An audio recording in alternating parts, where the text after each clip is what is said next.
இலங்கையின் 25வது இராணுவ தளபதியாக மேஜர் ஜெனரல் லசந்த ரொட்ரிகோ நியமிக்கப்பட்டுள்ளார். இராணுவ தளபதி லெப்டினன்ட் ஜெனரல் விக்கும் லியனகே நாளை ஓய்வு பெறவுள்ள நிலையில் குறித்த புதிய நியமனம் வழங்கப்பட்டுள்ளது. லெப்டினன்ட் ஜெனரல் விக்கும் லியனகே நாளை ஓய்வு பெறவுள்ளமையினால் அவர் ஜெனரல் தரத்திற்கு உயர்த்தப்பட்டுள்ளதாக பாதுகாப்பு அமைச்சு தெரிவித்துள்ளது.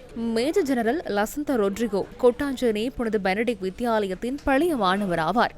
1989ஆம் ஆண்டு ஜனவரி மாதம் 20ஆம் தேதி கேடட் அதிகாரியாக இராணுவ சேவையில் இணைந்தவர். 1990ஆம் ஆண்டு அக்டோபர் மாதம் 5ஆம் தேதி 2ஆம் லெப்டினன்ட் அதிகாரியாக நியமிக்கப்பட்டார். பீரங்கி படையின் சிரேஷ்ட அதிகாரியாக செயற்பட்டவர். பின்னர் தளபதியாக பதவி உயர்த்தப்பட்டார்.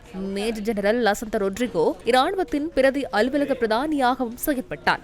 இதனிடையே இலங்கையின் 26வது கடற்படை தளபதியாக ரியர் அட்மிரல் காஞ்சன பானகுட நியமிக்கப்பட்டுள்ளார். இதற்கமைய அவர் வைஸ் அட்மிரல் தரத்திற்கு உயர்த்தப்பட்டுள்ளார். கடற்படை தளபதி வைஸ் அட்மிரல் பிரியந்த பெரேராவும் நாளை ஓய்வு பெறவுள்ள நிலையில் புதிய கடற்படை தளபதி நியமிக்கப்பட்டுள்ளார். பண்டாரவளை புனித தோமஸ் வித்தியாலயத்தின் பழைய மாணவராக ரியர் அட்மிரல் காஞ்சன பானகுட 1989ஆம் ஆண்டு கடற்படையில் இணைந்தார்.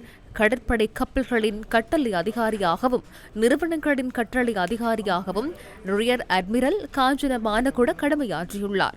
தென்கிழக்கு கடற்படை கட்டளை தளபதியாகவும் வடமத்திய கடற்படை கட்டளை தளபதியாகவும் வடக்கு கடற்படை கட்டளை தளபதியாகவும் கடமையாற்றிய இவர் கிழக்கு கடற்படை கட்டளை தளபதியாகவும் கடமையாற்றிய திறமைமிக்க அதிகாரியாவார். இதன் பிரகாரம் புதிய இராணுவ தளபதி மற்றும் கடற்படை தளபதி ஆகியோருக்கு நாளை முதல் அமுலாகும் வகையில் நியமனங்கள் வழங்கப்பட்டுள்ளன. இதனிடையே பாதுகாப்பு படைகளின் பிரதானி ஜெனரல் ஷவேந்திர சில்வா ஜனவரி 1ஆம் தேதி ஓய்வு பெறவுள்ளார். குறித்த பதவி குறித்து இதுவரை தீர்மானிக்கப்படவில்லை என பாதுகாப்பு அமைச்சு தெரிவித்துள்ளது. இதனிடையே விமானப்படை தளபதியும் ஜனவரி 29ஆம் தேதி ஓய்வு பெறவுள்ளார்.